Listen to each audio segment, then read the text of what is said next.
Fala pessoal, seguindo aí para mais um bloco da nossa aula. Já estamos acabando, né? Essa aula, na verdade. Acredito que esse seja o nosso penúltimo bloco. Temos mais um e finalmente finalizamos essa aula aqui que foi um pouco extensa, né? A estrutura conceitual é grande, então a aula foi completa sobre ela, tá? Então não é todo lugar que você encontra isso, certo? Lembrando que nesse bloco a gente vai tratar sobre as bases de mensuração do ativo, tá? Então são 5 bases de mensuração, a gente vai falar sobre cada uma delas, na medida do possível trazer algum exemplo para entender melhor e para que o entendimento seja mais efetivo, né? Então, lembrando que qualquer dúvida, fórum de dúvidas, respondo sempre para vocês, certo? Então vamos lá, sem mais delongas, olho na tela. Bom, a primeira base de mensuração do ativo, né, é aquela que chamamos de custo histórico. Tá? Então, custo histórico, o que seria o custo histórico? O custo histórico, pessoal, é aquela importância que é fornecida pela entidade pública para se adquirir ou desenvolver um ativo, o qual corresponde ao caixa, o equivalente de caixa, ou o valor de outra importância fornecida à época de sua aquisição ou desenvolvimento. Então, o que seria o custo histórico? Como o próprio conceito fala, é aquele valor que o ente público ele paga, tá, para um fornecedor, para quem quer que seja, para que ele possa comprar ou desenvolver ou criar, né, do zero aquele ativo, tá? Então, se uma entidade pública ela incorreu em custos no valor de 10 milhões para se fazer um viaduto, tá? Então, esses 10 milhões, esse custo para desenvolver esse viaduto é o que chamamos de custo histórico, que é o custo que vai ficar inicialmente, pelo qual o ativo vai ser inicialmente mensurado ali, né, em via de regra, né, porque tem ativos que são mensurados de outra forma, mas via de regra, inicialmente o ativo ele fica mensurado ali ao custo histórico, tá bom? Beleza? Então esse é o que chamamos de custo histórico. Para fixação, algumas palavras-chave aqui para você lembrar quando que a prova quer tratar do custo histórico. Quando ela fala ali, ó, adquirir ou desenvolver um ativo, então já sabe logo que está falando do custo histórico, tá? O custo histórico ele também é um valor de entrada, por quê? Porque é esse valor que a entidade pública vai desembolsar para adquirir ou desenvolver um ativo, né? Então vai incorporar esse ativo ao seu patrimônio, tá? Então, valor de entrada. Também é um valor observável, né? Uma medida observável, por quê? Porque esse custo ele pode ser confirmado por uma fonte externa, certo? No exemplo do viaduto aqui, todo o custo que eu tive com isso aqui, eu posso provar, né? Eu tenho uma fonte externa, que seria as notas fiscais aí, seria meus fornecedores. Eu tenho essa fonte externa para poder confirmar que esse valor de fato foi esse aí, tá? E também uma base de mensuração que é específica para a entidade. Lembram que eu falei para vocês que a única medida que não é específica para a entidade é a base de mensuração chamada valor de mercado, né? Valor de mercado. Eu já expliquei porque no bloco anterior, né?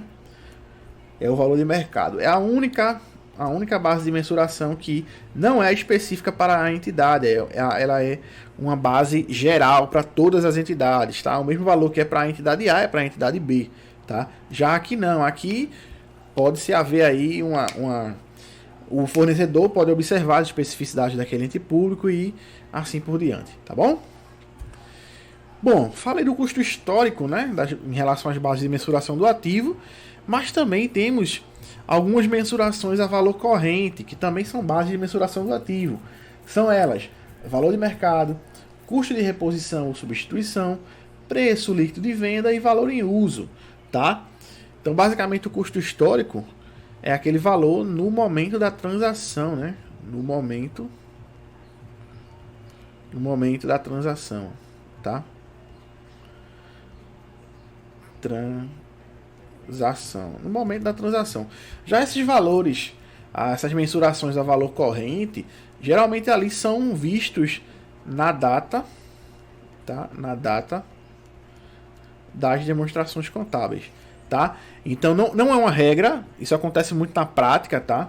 Como eu falei para vocês, eu também gosto de falar um pouco de como funcionam as coisas na prática funciona dessa maneira, tá? A gente geralmente mensura os ativos ali pelo valor de mercado, pelo custo corrente pelo custo de reposição, pelo preço líquido de venda, pelo valor em uso, geralmente ali na data das demonstrações, tá? Final do ano, a gente faz aquela mensurada ali, tá? E o custo histórico é geralmente quando a gente está no decorrer do exercício, quando a gente mensura inicialmente aquele ativo para ser registrado, tá bom? Então vamos falar dessas 4 bases de mensuração a valor corrente, tá? Para o ativo. Vamos começar aqui falando do valor de mercado, né?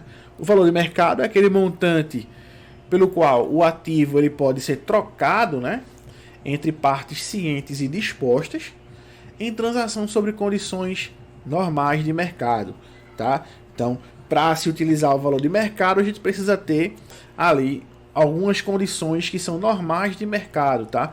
O mercado ele precisa ser aberto, precisa ser um mercado ativo, precisa ser um mercado organizado, para que a gente possa saber qual é o valor de mercado daquele bem, tá? Um exemplo é o valor de referência. Por exemplo, você fez o concurso para contador público, foi aprovado e aí passa a trabalhar no setor de patrimônio ali do seu ente público, do seu ente federado. Tá? Então acontece o seguinte, para um ente público ele comprar determinado item, ele precisa ali, ele tem um sistema onde se vê o valor de referência daquele bem. Tá? Então, para que ele possa entender que se ele for fazer uma licitação e aquele valor estiver acima do valor de referência ou abaixo do valor de referência, ele sabe que está acima ou está abaixo, então ele vai ter um norte. Para ele adquirir determinado ativo, o valor de referência daquele ativo para ele é X. Tá? Então, esse valor de referência é o que chamamos de valor de mercado. Tá? É o valor que é o mesmo valor para a entidade A, para a entidade B, para a entidade C, certo? Opa, deu uma travada. Acho que voltou aqui, né? Perdão aí. Tá? Então é o mesmo valor para qualquer entidade, certo? É um valor de referência. Esse é o valor de mercado, que é o valor no qual esses ativos, né, podem ser trocados. Quando ele fala ativo pode ser trocado, é que o ente público ele vai receber um ativo e vai entregar um outro ativo, no caso, dinheiro. Tá? Então esse ativo ele pode ser trocado por partes cientes e dispostas. Quem são as partes cientes e dispostas? Quem quer vender sabe o que está querendo vender e quem quer comprar sabe o que está querendo comprar. Por isso que esse valor de mercado é um valor em comum ali, tá? Para as duas partes, quem quer vender e quem quer comprar, certo? Então esse valor de referência que eu estou falando aí como exemplo é um exemplo aí de valor de mercado, tá bom? Ainda para fixação, né? Temos aqui algumas palavrinhas-chave. Quando ele fala aqui o valor que o ativo pode ser trocado, né? Ele está falando do valor de mercado. O valor de mercado também é um valor, pode ser um valor de entrada ou pode ser um valor de saída. Da mesma forma que o ente público ele queira aí adquirir um ativo, tá, a valor de mercado, ele também pode querer vender esse ativo a valor de mercado, tá? Ainda é uma base de mensuração que é observável. Por quê? Porque a gente consegue confirmar esse valor através de fontes externas. O próprio mercado em si ele confirma que aquele valor ele é de fato observável, né? E ainda, como eu falei para vocês, ela é uma base de mensuração que não é específica. Por que não é específica para a entidade? Porque o mesmo valor pode ser encontrado para a entidade A, para a entidade B, para a entidade C, para a entidade D e assim por diante, certo? Então não é específico, não é um valor que é específico para aquela entidade em si, tá? É um valor fixo para qualquer entidade que queira ali adquirir aquele ativo, tá bom? Ainda por fim aqui ele fala, né, que esse valor de mercado geralmente ele é observado ali para um mercado aberto, ativo e organizado. Tá? Temos também a situação de um mercado fechado, inativo e desorganizado. Então o mercado ele pode ser fechado, inativo e também pode ser desorganizado. Por exemplo, existem alguns itens, né, que os entes públicos eles possuem, alguns ativos, né, alguns recursos que não podem ser vistos ali, não podem ser mensurados a valor de mercado, porque não existe mercado aberto, ativo ou mercado organizado para aquele item. Um exemplo, um tanque de guerra, tá? Um tanque de guerra a gente não encontra em qualquer esquina um tanque de guerra, né? A gente não vai, quero saber qual o valor de mercado de um tanque de guerra. Não tem como saber isso porque, assim, diretamente, por quê? Porque não tem mercado para isso, não tem qualquer esquina não tem uma loja que vende um tanque de guerra, tá? Um viaduto, eu quero saber qual é o valor de mercado desse viaduto. Não tem como, porque ninguém compra viaduto. Mais uma vez travou aí. Dá para entender aqui, né? Então não é todo mundo que sai comprando viadutos, tá? Então por isso que o valor de mercado ele é melhor observado quando ele está ali dentro de um mercado aberto, ativo e organizado. Tudo bem? Vamos em frente. Base de mensuração do ativo pelo custo de reposição ou custo de substituição. Tá? O que seria esse custo de reposição ou custo de substituição? O que seria isso? Bom, é o custo mais econômico, olha aí, custo mais econômico, falo aqui mais econômico, que é exigido da entidade para o quê? Para substituir o potencial de serviços do ativo, tá? Inclusive ali o montante que a entidade recebe a partir da sua alienação ao final da sua vida útil, na data do relatório. Então, basicamente, o que seria um custo de reposição, custo de substituição? Como eu falei, é um custo mais econômico, né, o custo mais em conta, para que a entidade ela possa substituir ali o potencial de serviços de um ativo na data do relatório. Bom, o que seria isso aí? Um exemplo na prática. Vamos supor que um município ele possua uma escola com capacidade ali para comportar tranquilamente 1.000 alunos, tá? Então aquela escola, se matriculasse 1.000 alunos, ela comportaria ali aqueles 1.000 alunos, tá? Mas por alguns motivos ali, por alguns fatores externos, os alunos eles foram estudar em outra escola, enfim. E aquela escola hoje ela só tem ali uma demanda de 300 alunos, tá? Ela comporta 1.000, mas atualmente a demanda dela é de 300 alunos, só tem 300 alunos lá. Então vejam que aquela escola é gigante para comportar 300 alunos. Então, temos um custo de limpeza, um custo de manutenção daquela escola. Então, o que é que o ente público faz? Pô, vou trocar, né, o prédio aqui comporta 1.000, eu só estou com 300, então eu vou pegar uma escola que comporte 300. Então, eu vou buscar ali, através de um custo mais econômico, né, substituir o potencial de serviço daquela escola. Tá? Então, eu vou substituir aquela escola que comportava 1.000, mas somente tem 300, eu agora devo buscar ali uma escola pelo seu custo de reposição, substituição, né, que comporte 300, tá? Então eu vou substituir o potencial de serviços de 1.000 para 300, tá? Eu vou buscar o custo mais econômico para isso, tá bom? Deu para entender aqui com um exemplo? Então veja aqui, esse custo, né, de reposição ou substituição, ele é diferente do custo de reprodução. O custo de reprodução é o custo para se adquirir um ativo idêntico. Olha aí. Então, custo de reposição é para substituir o potencial, o custo mais econômico, né, para a substituição do potencial de serviço daquele ativo. E o custo de reprodução é o custo que aquele ente público teria para fazer um ativo igual. Tá? Então são coisas diferentes aqui, tá? Ainda, esse custo de reposição e substituição, ele se baseia ali em ativo alternativo, caso forneça o mesmo potencial de serviços com custo menor. É a ideia da escola, né? Se a escola ela tem um potencial de serviço para 1.000 alunos, ela tem um custo de X, e ela só atende 300 alunos, eu preciso de uma escola com 300 alunos, que vai ter o mesmo potencial de serviços para os 300 alunos, só que o custo vai ser menor, não é isso? Um custo para se adquirir uma escola para 1.000 alunos para um custo com uma escola de 300 alunos é bem diferente, né? O tamanho, a estrutura, o custo depois para manter aquilo ali são coisas diferentes, né? Tá? Então, para fixação aí, custo de reposição ou substituição, a palavra-chave é substituir o potencial de serviços. Falou em substituir potencial de serviços, estamos falando aí de custo de reposição ou substituição. Esse custo de reposição ou substituição ele é um valor de entrada. Por quê? Porque eu vou trocar, né, aquele ativo, eu vou tirar um ativo, vou reconhecer um ativo que eu tenho atualmente por outro que eu vou dar entrada no meu patrimônio que seja com mais econômico, né, que tenha o mesmo potencial de serviço. E ele é um custo observável também, por quê? Porque eu posso ver ali com o terceiro, né, se eu compro ali uma escola já pronta, né, uma escola já construída, que comporte 300 alunos, eu posso ali confirmar esse valor com uma fonte externa, tá? E também é específico para a entidade porque leva em consideração as especificidades da entidade, tá? Que era de 1.000 e passou a ser para 300, então tem esse tipo de especificação aqui, tá bom? Base de mensuração do ativo a preço líquido de venda. Bom, o que seria isso, pessoal?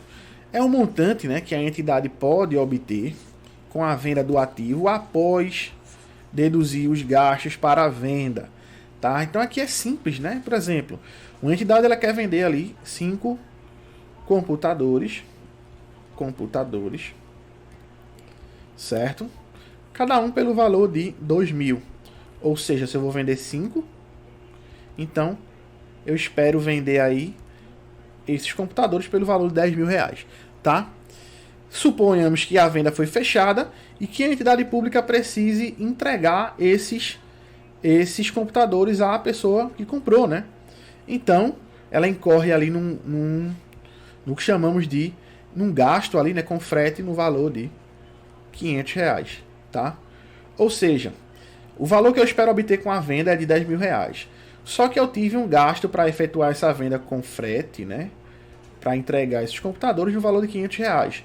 Logo, o meu preço líquido de venda é no valor de 9.500 reais. Então, esses 9.500 reais é o que chamamos de preço líquido de venda, PLV, como eu gosto de chamar. Beleza? Deu para entender aqui? Tá? Que é simples, né? Bem simples. Ainda, para fixação, né? Palavrinhas-chave. Venda do ativo após deduzir gastos. Então, falou que preço de venda ali para após dedução dos gastos, a gente está falando do preço líquido de venda, né? É um valor de saída, por quê? Porque eu estou dando saída no meu ativo, né? Eu estou vendendo esse ativo, estou mandando ele para o beleléu, né? Observável, por quê? Porque eu consigo confirmar esse valor por uma fonte externa, que é aquele que compra, né? E ainda é específico para a entidade, porque a pessoa que está comprando pode entender ali as especificidades daquela entidade, certo? Valor em uso, que é a última base de mensuração do ativo, tá? Seria aí o valor presente, olha aí, o valor em uso é o valor presente, né, o valor de agora, no momento, para a entidade, do potencial de serviços ou da capacidade de gerar benefícios econômicos remanescentes do ativo, caso este continue a ser utilizado. E, ainda, do valor líquido que a entidade receberá pela sua alienação ao final de sua vida útil. Então, o valor em uso, pessoal, é uma base de mensuração que, na prática, é um tanto quanto difícil, complicada de se mensurar. Porque ela envolve muita coisa, ela envolve cálculos, envolve algumas informações externas e internas. Então, a própria entidade, para ela poder fazer o cálculo desse valor em uso, ela, às vezes, apanha um pouco, digamos assim, tá? No bom português. Ela leva alguma dificuldade para fazer isso, certo? Mas, para vocês entenderem por que ela leva essa dificuldade, porque ainda tem que se ver, geralmente utiliza-se taxa de Selic para trazer os fluxos de caixa a valor presente, e utiliza-se também informações externas de como aquele ativo ele seria, de quanto que ele entraria de caixa com a utilização dele, né, durante um certo tempo. Enfim, então, tanto difícil fazer essa mensuração, certo? Por isso, na prática, ele é um tanto difícil de ser usado. Mas, lembre-se que o valor em uso é o valor presente daquele ativo, tá? É o valor presente daquele ativo. Então, seria os fluxos futuros de caixa do ativo, né? Mais o valor líquido de venda ao final da sua vida útil, tá? Então ele vai trazer a valor presente, vai aplicar a taxa Selic, tá? Então tudo isso é o valor presente. O valor em uso é o valor presente daquele ativo, tá? Em momentos posteriores eu vou trazer, acredito que na nossa aula sobre a teste perda de valor recuperável, né? Nessa aula, mais na frente, eu vou trazer um exemplo com cálculo de como fazer o cálculo aí do valor em uso. Para fins da nossa prova, lembre que o valor em uso é o valor presente dos fluxos de caixa, né, dos potenciais de serviço que a entidade pode trazer naquele ativo, mais o valor que ele espera vender daquele ativo ao final da sua vida útil. Somos os dois, dá o valor em uso, que é o valor presente. Tá bom? Então esse cálculo é bem difícil de ser feito e eu vou trazer no momento oportuno. Por enquanto, lembrem, associem valor em uso a valor presente, tá? Também é um valor de saída. Por quê? Porque é um valor que a entidade ela vai, ao final da sua vida útil, vender esse ativo, né? Ela vai vender pelo valor em uso esse ativo, por isso que é um valor de saída, então ele está saindo do patrimônio, do ativo, né? É um valor não observável. Por que ele é não observável? Eu falei isso para vocês, né? Esse valor em uso é um valor não observável porque não há fonte externa de informação.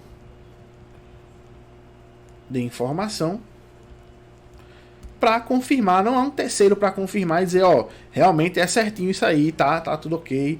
A entidade pública é isso aí mesmo e chegou nesse consenso porque ela quis. Não tem uma fonte externa para confirmar como que foi feito os cálculos, tá? Os cálculos para a entidade pública chegar no valor em uso daquele ativo. Por isso que ela é uma base de mensuração que não é observável, porque não há fonte externa para se observar essa informação, tá? Ainda, ela é uma base específica para a entidade, tá? Porque a entidade vai levar em consideração ali as suas especificidades sobre aquele ativo, certo? Ponto de atenção, aqui é um ponto interessante, tá? O valor em uso, ele só pode ser utilizado se for maior que o preço líquido de venda e se for menor que o custo de reposição. Professor, não entendi. Por que isso? Vamos lá. Vamos supor que a gente tem ali uma máquina, um ente público ele tem uma máquina, onde seu valor em uso é de 50 mil reais. Aqui, ó, uma máquina no valor de 50 mil reais. Certo? Esse ente público ele decide vender esse ativo, tá? Ele decide vender. Aí ele observa, ó, se o meu preço, o meu valor em uso, o valor dessa minha máquina hoje é de 50 mil reais, tá? É de 50 mil reais. O meu valor em uso é de 50 mil reais. Se eu for vender essa danada, eu vou vender ela por 40 mil. Ou seja, vale a pena vender ela? Não vale a pena vender ela. Então eu vou usar aqui vou utilizar o meu valor em uso. Por quê? Porque não vale a pena vender uma máquina que eu hoje utilizo ela pelo valor de 50 mil reais. Hoje ela vale 50, se eu for vender ela por 40. Não vale a pena fazer isso, tá? Bom, se não vale a pena vender, vale a pena comprar outra para o lugar dela? Vamos observar. Vamos supor que essa mesma máquina vale ainda aí 50 mil reais, tá? E que o custo que eu tenho para repor essa máquina aí, tá? Se eu quiser comprar uma mesma máquina, nos mesmos moldes, que faça a mesma coisa, que tenha o mesmo potencial de serviços, eu vou gastar 70 mil reais. Então olha assim e digo, pô, se eu tenho uma máquina que faz uma mesma coisa que a outra, a minha tá, hoje eu tenho ela por 50, mantenho ela por 50. E se eu for trocar a mesma máquina com o mesmo potencial de serviço, que eu vou pagar 70, então eu vou ficar com ela, né? Então eu vou utilizar o meu valor em uso ali e tá tudo certo, tá? Então vejam que as bases de mensuração elas são importantes até para o ente público, para o gestor público, ele tomar a decisão do que fazer com aquele ativo, né? É interessante isso, tá? Se eu tenho uma máquina que eu utilizo ela por 50 mil e ela vale 40 no mercado na hora de eu vender, eu vou continuar utilizando ela normalmente, tá? Ou então, se eu tenho uma máquina e se eu quiser comprar outra, se eu decidir comprar outra e que seja igual ali, que faça a mesma coisa, que tenha o mesmo potencial de serviços, e eu vou pagar 70, então eu vou continuar com a minha máquina. As duas fazem a mesma coisa, têm o mesmo potencial de serviço, então eu continuo com essa máquina. Não espero para um momento oportuno eu repor essa máquina aí. Beleza? Tranquilo? Então, fiquem atentos a esse ponto aí que é importante, tá? Isso você não vê em todo canto. Quadro resumo para ver aí o que a gente acabou de falar, né? Então a gente acabou de falar aí das 5 bases de mensuração do ativo, né? Custo histórico é um valor de entrada, que é um valor aí geralmente observável e é específico para a entidade, tá? O valor de mercado, ele pode ser aí um valor de entrada, um valor de saída, tá bom? Ele é observável, né? Como eu falei para vocês, porque a gente tem o mercado para confirmar esse valor e não é específico para a entidade, porque é um valor só para todo mundo, tá? Então não leve em consideração as especificidades dessa entidade, tá bom? Valor de mercado para um mercado inativo. Olha aí, então vamos supor que a gente tem um tanque de guerra ali, a gente queira vender esse tanque de guerra, tá? Queira vender, queira se desfazer dele, né? Então ele vai ser um valor de saída. tá? Para um mercado inativo. Não tem mercado para isso, para tanque de guerra. Como é que a gente vai fazer para atribuir um valor? Então vai depender ali da técnica que vai ser utilizada, né? Para entender se é um valor observável ou não, ou se é específico ou não da entidade, certo? Ainda, custo de reposição, substituição, é um valor de entrada, não é isso? Valor de entrada, porque eu vou repor aquele ativo por outro, então eu vou reconhecer um novo ativo. Ele é uma base de mensuração observável, tá? Porque eu consigo confirmar com fontes externas esse valor, que o próprio fornecedor pode me confirmar isso, né? E é um valor específico para a entidade, tá? Preço líquido de venda é um valor de saída. Por quê? Porque é um momento onde eu estou vendendo, né, aquele ativo. É um valor observável, tá? Porque a gente consegue confirmar esse valor com o comprador, né, com a fonte externa, e ainda é um valor específico para a entidade, tá? E por fim, o valor em uso, mesma coisa, também é um valor de saída aqui, tá? É um valor de saída para a entidade, porque no final das contas eu vou querer me desfazer desse ativo, tá? É um valor não observável, como eu falei para vocês, não tem fonte externa para confirmar como que a entidade pública chegou naquele valor, tá? E ainda é uma espécie, ele é específico para a entidade, tá? É um valor específico para a entidade. Certo? E por fim, temos aqui, ó, esse quadrinho que foi retirado do livro do grande mestre da contabilidade pública aí, o professor Giovanni Pacelli, tá? Onde ele traz essa situação aqui. Certo? Ele mostra aqui pra gente que os valores de entrada do ativo, eles estão representados aqui desse lado. Os valores de saída estão representados aqui também desse lado, certo? E temos ali no meio aquela base de mensuração que serve tanto para ativo, para a entrada quanto para a saída, que é o valor de mercado, tá? Então vejamos aqui, valor de entrada do ativo, custo histórico e o custo de reposição. São dois valores de entrada do ativo. Eles são específicos e são observáveis, tá? Os dois são específicos e observáveis. Já o valor de mercado, né? O valor de mercado ele é tanto um valor de entrada quanto um valor de saída, né? E ele é não específico para aquela entidade, por quê? Porque é algo que é um valor que é o mesmo, não é somente para aquela entidade, mas para todas que buscarem comprar aquele ativo, tá? E é um valor observável porque o próprio mercado confirma esse valor aí, tá? E os valores de saída, temos aqui o preço líquido de venda, que é um valor de saída, tá? Porque é um valor onde a entidade quer vender ali aquele ativo, né? É um valor específico, é um valor observável. E temos também o valor em uso, que também é um valor de saída para a entidade. No final das contas, a entidade ela vai querer vender, né, esse ativo ali no final da sua vida útil, tá? Por isso ele é um valor específico para a entidade, certo? Porém, ele é um valor que não é observável, certo? Não tem fonte externa para confirmar como que a entidade pública chegou naquele valor para aquele ativo, certo?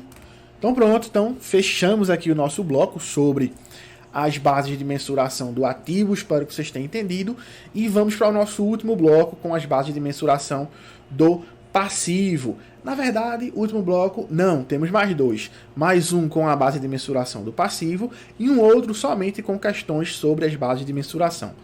Beleza, tranquilo, aguardo você no próximo bloco. Estamos juntos, valeu, é nóis.